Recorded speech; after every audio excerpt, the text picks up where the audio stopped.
खरं म्हणजे हा जो मुद्दा होता संख्याबळाच्या बद्दल कोर्टात गेलेले समोरचे लोक, पण कोर्टाने सरळ सांगितलं संख्याबळाचा जो गणित आहे हे कलेक्टर बघतील. इकडं आमच्याकडं याचा काही विषयच नाही. तो परत त्यांनी कलेक्टरकडं सोपत केलं आणि कलेक्टरांनी 3-4 महिन्याचा अवधी घेऊन हा निर्णय काल दिला आणि तो निर्णय आमच्या बाजूने लागलेला आहे.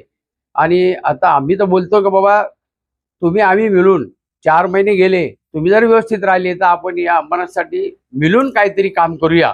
आणि तुम्ही असेच जर ओढाधन करत राहिले तर तुमच्यात काय निघणार नाही. कारण आता विजय आमचा झालेला आहे, आम्ही विजय झालेलो आहेत. आणि ऍक्च्युली म्हणजे त्यांना जायचंच नव्हतं.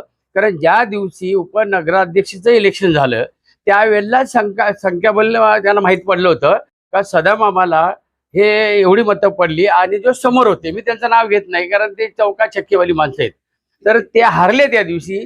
आणि पीठासीन अधिकारी जे होते नगराध्यक्ष त्यांनी मला विजय घोषित करून त्याच दिवशी मला आसनस्थान केलं, त्या ठिकाणी बसवलं मला खुर्चीवर नेऊन.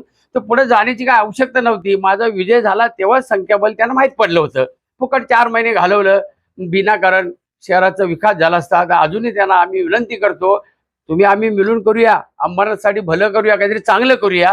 हे असे धंदे बंद करा. कोणाचं राग करू, कोणाचं हे करू ते करू. आता गुलाबरावच्या बद्दल आम्ही बरोबर काम केलं हो.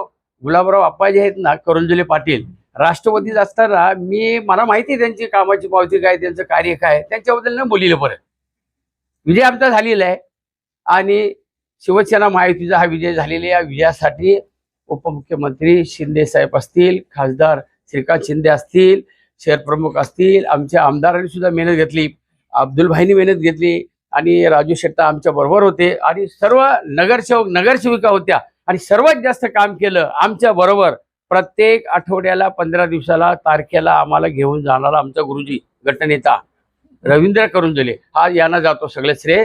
आणि आम्ही विजय झालेले, आपण कामाला लागू एवढीच त्यांना विनंती सदाम मामाची तर्फे.